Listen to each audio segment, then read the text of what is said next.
మీ అందరికీ చంద్రయానగుట్ట ఎమ్మెల్యే అక్బరుద్దీన్ గారు తెలుసు కదా. చాలా సీనియర్ శాసనసభ్యులు. అయితే మనం మాట్లాడిన మాట ఎదుటి వ్యక్తికి అర్థమైనప్పుడే ఆ మాటకు, మాట్లాడిన మనకు ఒక విలువ ఉంటుంది. అదే ఆ మాట అర్థం కాకపోతే ఏమైనా ఉంటుందా? అయితే ఈ రోజుల్లో అసెంబ్లీ సమావేశాలు అంటే తెలియని వారంటూ దాదాపుగా ఎవరు ఉండరు. చాలామంది కూడా సోషల్ మీడియా ద్వారా కావచ్చు, టెలివిజన్ ద్వారా కావచ్చు వీక్షిస్తూనే ఉన్నారు. అయితే అసెంబ్లీలో అక్బరుద్దీన్ గారి యొక్క స్పీచ్ మొదలైంది అంటే ఎవ్వరికీ అర్థం కానటువంటి పరిస్థితి. వాస్తవానికి అక్బరుద్దీన్ గారు గొప్ప వక్త, గొప్ప నాలెడ్జ్ పర్సన్, గొప్ప సీనియర్ శాసనసభ్యులు.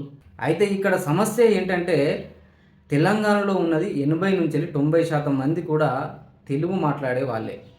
సో వీరందరికీ కూడా అక్బరుద్దీన్ గారు మాట్లాడే స్పీచ్ అనేది అర్థం కాదు దాదాపుగా.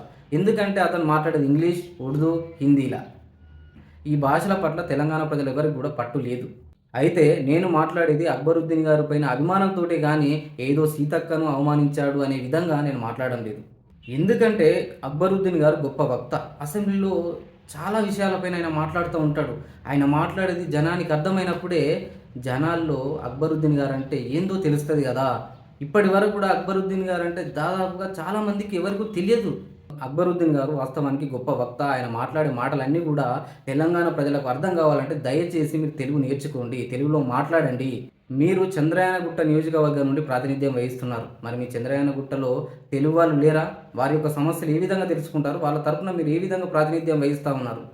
దయచేసి అక్బరుద్దీన్ గారు అర్థం చేసుకొని తెలుగు నేర్చుకొని ఇక నుండి అసెంబ్లీలో తెలుగు మాట్లాడాలి అని మేము కోరుకుంటున్నాము. మీ యొక్క అద్భుతమైన స్పీచ్ను మా చెవులారా వినాలని కూడా కోరుకుంటున్నాము. దయచేసి అర్థం చేసుకుంటారని కోరుతూ దిస్ ఈజ్ రాజేష్ నక్క సైనింగ్ ఆఫ్.